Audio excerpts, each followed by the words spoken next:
Voilà, donc félicitations à tous. On bouge pas le calendrier, on reste mobilisés. Voilà, bravo à toutes les organisations qui sont mobilisées aujourd'hui. Voilà, pour dire non à cette contre-réforme des retraites et à la casse. Donc effectivement, on va le rappeler, de tous nos conquis sociaux. On verra dans les différentes prises de parole qu'effectivement, les enjeux sont nombreux. Alors, aujourd'hui, on est un peu plus de 500 là, regroupés devant la gare de Grenoble. Saluer la lutte de tout le secteur privé, public et des cheminots qui en sont à leur 24e jour de grève. Bravo, à tous les salariés, à tous ceux qui se mobilisent, à tous les précaires qui se mobilisent contre la casse de nos droits sociaux. On rappelle que ce projet n'est absolument pas universel ni juste, mais qu'au contraire, c'est décréter la fin des pensions, l'allongement de la durée du travail et de toute façon la misère sociale pour tous les travailleurs et tous les privés d'emploi. Donc aujourd'hui, le gouvernement décide de passer en force, de continuer, de miser sur l'épuisement, mais en fait nous on est bien là, hein, on est là.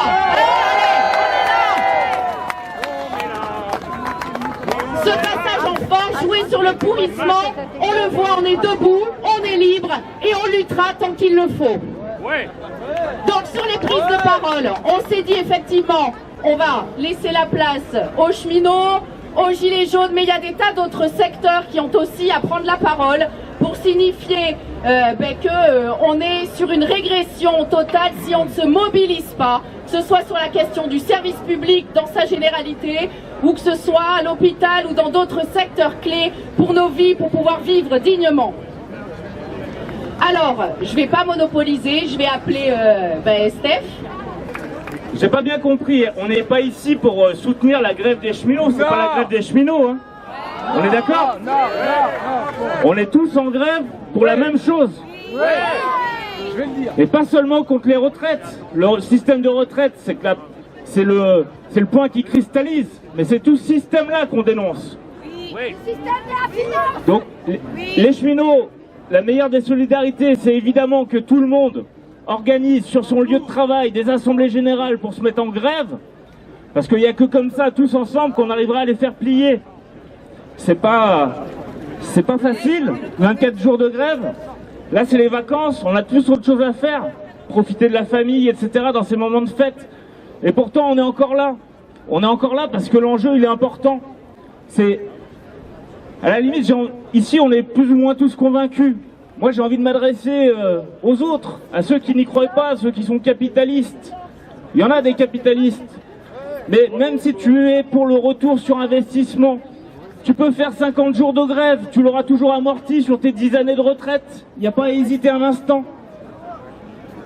Non, on peut faire le calcul, tu perds 200, 300 balles sur ta pension par mois pendant 10, 15 ans de retraite. Mais tu peux faire 50 jours de grève, tu l'auras toujours amorti. Voilà, donc il n'y a pas à hésiter, faut s'y mettre. Donc effectivement, à partir de 24 jours de grève, le taux de grévistes, effectivement, ne va pas monter à la SNCF. Ils essayent de jouer le pourrissement, et ça pourrit. Mais on a toujours l'opinion publique avec nous. Oui ou non? C'est des grands démocrates, ils ont qu'à faire un référendum pour ou contre la retraite à points, et puis on verra. Non mais ils nous donnent toujours des grandes leçons de démocratie. Le référendum, ils ont qu'à le faire, on verra bien, c'est les Français qui décideront. C'est vrai qu'on en a un peu marre, quoi. Ça fait 30 ans de recul social. Si on n'y met pas un point d'arrêt maintenant, derrière c'est tout le restant de la protection sociale qui vont défoncer. Regardez les barrages. Les électriciens, on va donner les barrages hydrauliques à nos petits copains du privé. C'est une bonne idée, c'est comme les autoroutes. C'est 80% de l'eau potable de surface. C'est une bonne idée de donner ça aux petits copains du privé? Oui ou non? Non? Voilà. Donc c'est pareil. Les gares, c'est des centres commerciaux comme les autres. Là, ils viennent de mettre une nouvelle directrice de Gare et Connexion. Elle vient d'HSBC, une banque. Qu'est-ce qu'ils viennent faire chez nous? On est chez nous, là. C'est le bien public, c'est la maison de tout le monde, la gare, les gens qui voyagent, qui se déplacent, la mobilité forcée. C'est pas des centres commerciaux comme les autres. Ça appartient à tout le monde, c'est le bien commun. Le service public, c'est le patrimoine de ceux qu'on n'en a pas. Et effectivement, on va pas leur laisser tout nous piquer. Aéroport de Paris, Française des Jeux, les barrages, les autoroutes, c'était une bonne idée ça. Franchement, quand on paye 10 € de péage, il y a 5 € qui vont directement dans la poche de l'actionnaire. C'est une bonne idée? Non, donc on y met un coup d'arrêt maintenant. C'est maintenant que ça commence, c'est pas que sur les retraites. Il y a tout le reste, il y a toute la sécu à défendre. L'hôpital public, je pense qu'il y a des hospitaliers ici, ils en ont bien besoin aussi, j'espère qu'ils prendront la parole. Il y a la Poste, l'éducation nationale, les finances publiques. Et les jeunes à partir de l'année 80, Ouais, il y en a d'autres. Donc, on commence, chacun, on essaye de s'organiser dans nos boîtes à ancrer les revendications locales, les hausses de salaire. On augmente les salaires, on fait l'égalité salariale homme-femme, on a solutionné les questions de financement des retraites. Donc c'est bien dans nos boîtes qu'il faut s'organiser, aller voir le patron avec nos revendications locales, en plus des revendications sur les retraites. Et c'est comme ça qu'on va ancrer la grève, qu'on va construire la grève générale, et qu'à la fin on va gagner. Benjamin, pour Solidaire.